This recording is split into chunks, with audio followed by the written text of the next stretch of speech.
बिस्मिल्लाहिर्रहमानिर्रहीम। अस्सलाम वालेकुम। मैं हूं गुलाम शबीर और आप देख रहे हैं मेरा यूट्यूब चैनल GM। 23 मार्च है और हफ्ते का दिन है। चले आएँ आज की खबर की तरफ।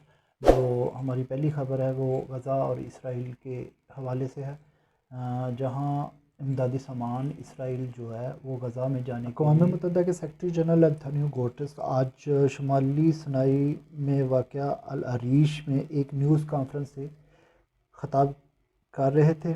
कॉन्फ्रेंस से ख़िताब करते हुए कहा, मैं गज़ा में फ़लस्तीनियों के दर्द पर रोशनी डालने के लिए रफ़ा आया हूँ।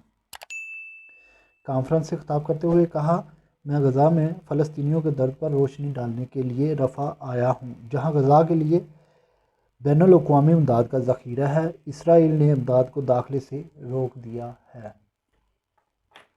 तफसीलात में आपको बताते हैं। अल अरीश के हवाई अड्डे पर गुटेरेस का इस्तकबाल करते हुए इलाक़ाई गवर्नर मोहम्मद शोशा ने कहा कि गज़ा को इमदाद पहुँचाने के लिए तकरीबन 7,000 ट्रक शुमाली सिनाई में इंतज़ार कर रहे थे, लेकिन इसराइल की तरफ से मांगे गए मुआयने के तरीक़ाकार ने इमदादी कार्रवाई को रोक दिया है कि इसराइल गज़ा बार में इंसानी हमदर्दी के सामान तक बिला रोक टोक रसाई के लिए आईनी पोशीदा अज़म दे और कहा कि अक़वाम मुत्तहिदा भी गज़ा में इमदाद के लिए बहाव के लिए मिस्र के साथ मिलकर काम करेगी, जो कि रमज़ान मुबारक के दौरान मुस्लिम ममालिक के लिए इनकी सालाना यकजहती के सफ़र का एक हिस्सा है। इस वक्त सामने आया है जब इसराइल को गज़ा में मज़ीद इंसानी इमदाद की इजाज़त देने के लिए आलमी दबाव का सामना है, जो 5 माह से ज़्यादा की जंग से तबाह हो चुका है।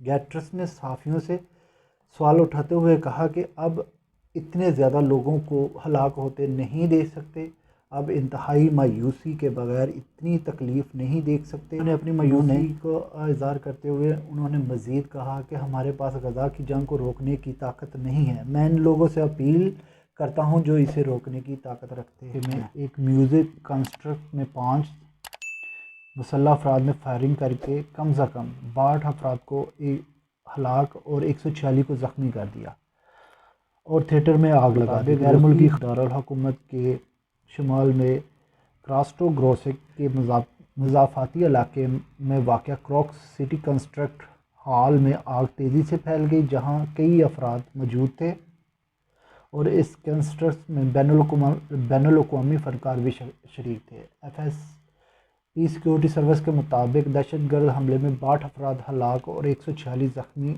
हो गए हैं। हकाम दहशतगर्दी के बारे में तहकीकात कर रहे हैं और सदर मीर पोटन को मुसलसल बाखबर रखा जा रहा है। कंस्ट्रक्ट में मौजूद एक म्यूज़िक प्रोड्यूसर सरा लेक्सिन ने बताया कि इसने मशीन गन के कई ब्रेस्ट फायर होने की आवाज़ें सुनी और फिर ख़वातीन की चीखों पुकार की आवाज़ें आने लगी और भगदड़ मच गई। ये हमला दाइश तंजीम ने किया। दाइश ने मॉस्को के क्रॉक्स सिटी हॉल पर हमले की जिम्मेदारी कबूल कर ली। अमरीकी मीडिया ने दावा किया है कि इस्लामिक स्टेट ग्रुप ने सोशल मीडिया पर मुंसलिक चैनल पर पोस्ट किए गए एक बयान में मॉस्को के क्रॉक्स सिटी हॉल पर हमले की जिम्मेदारी कबूल कर ली है।